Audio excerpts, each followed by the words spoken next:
بسم اللہ الرحمن الرحیم۔ صبح کے اذکار۔ نیند سے بیدار ہونے کی دعا۔ رسول اللہ صلی اللہ علیہ وآلہ وسلم نے فرمایا، جس شخص نے ایمان و یقین کے ساتھ یہ کلمات کہے اور رات کو فوت ہو گیا تو وہ جنت میں داخل ہوگا۔ اسی طرح وہ شخص بھی جس نے صبح کے وقت یہ کلمات کہے۔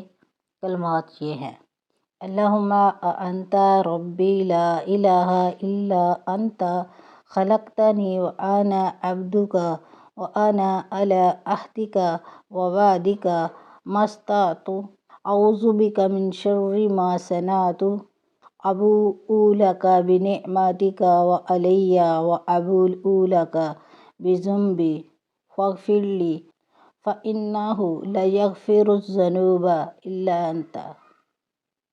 اے اللہ، تو میرا رب ہے، تیرے علاوہ کوئی سچا معبود نہیں۔ تو نے مجھے پیدا کیا، میں تیرا بندہ ہوں، تیرے عہد اور تیرے وعدے پر قائم ہوں جتنی مجھ میں طاقت ہے۔